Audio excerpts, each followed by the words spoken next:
bom? Perguntas?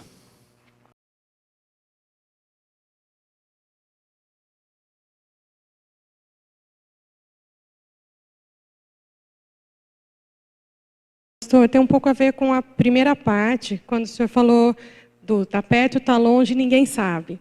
Ainda hoje de manhã eu estava lendo um detalhe que a missão Wycliffe sempre fala, que mais de 1.600 povos não tem um verso bíblico traduzido na linguagem deles. A ideia que a Bíblia passa é que Jesus só vai voltar depois que todos tiverem ouvido. É isso mesmo? Porque, assim, Okay. me dá a impressão de que está muito longe ainda, porque são muitas pessoas.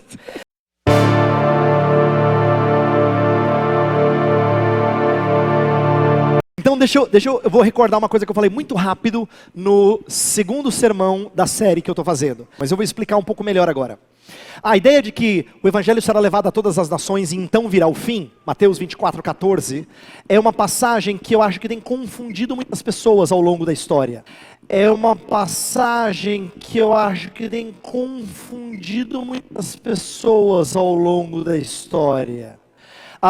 Porque dá a impressão assim que se nós calcularmos exatamente quantas as pessoas ainda, ou quantos povos ainda precisam ouvir, a gente calcula, faz o trabalho e Jesus vem. Eu acho que esse é o espírito errado. Porque pensa bem, 1.600, Sara, não é difícil a gente juntar as igrejas de todas as nações e a gente falar assim, ó, o Brasil, vocês preparem 40 novos tradutores. Os Estados Unidos, vocês preparem 70. E a Inglaterra, vocês preparem, sei lá, 30. E aí a gente, 1.600, rapidinho. Mas eu acho que esse é um cálculo errado. Por quê? Essa ideia de evangelho atingindo todas as nações é cumprido desde o livro de Atos. É cumprido desde o livro de Atos. O livro de Atos é assim: mas recebereis o Espírito e sereis minhas testemunhas onde?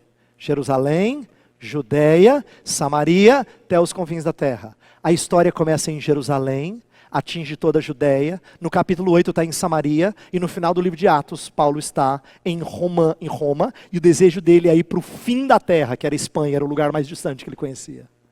Então a ideia é que se cumpriu. Se cumpriu.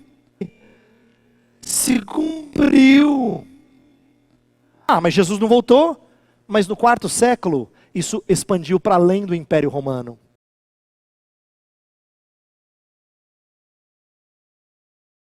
No século XV, XVI, isso foi para continentes que ninguém sabia que tinha. No século XIX, atingiu povos que nunca tinham ouvido falar de Jesus. E ainda no século XXI, tem povos não alcançados. A ideia é que, num certo sentido, essa expansão continua acontecendo durante todo o período dos últimos dias. Em cada momento que passa, a igreja expande ainda mais. Então, eu creio que esse texto não está nos dando oportunidade para a gente calcular quando termina. Então, eu creio que esse texto não está nos dando oportunidade para a gente calcular quando termina. Eu concordo com você, parece que está longe, mas esse é aquele aspecto de serviço, lembra? Quando a gente sabe que está longe, isso deve nos impelir a servir. Então o que a gente vai fazer? A gente vai traduzir a Bíblia para esses povos. Mas está perto, porque Deus já levou o Evangelho para muito canto. E Cristo pode voltar. E Cristo pode voltar. E Cristo pode voltar.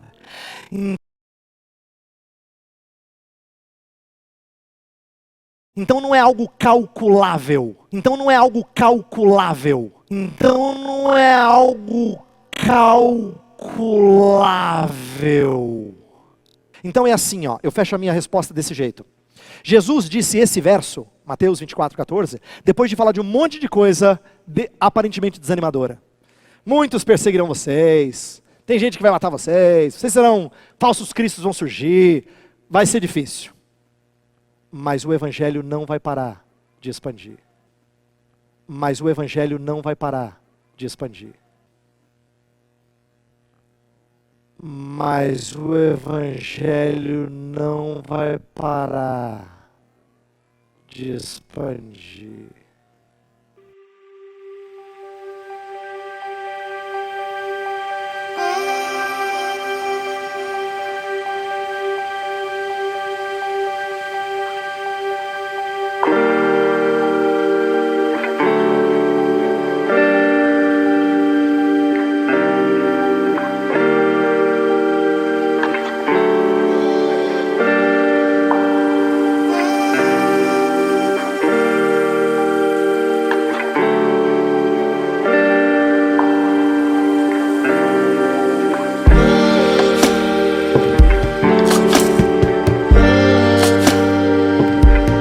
Então, ela deve despertar serviço, como eu falei, mas ao mesmo tempo essa expectativa. E não cálculo, porque senão a gente perde a ideia do ninguém sabe.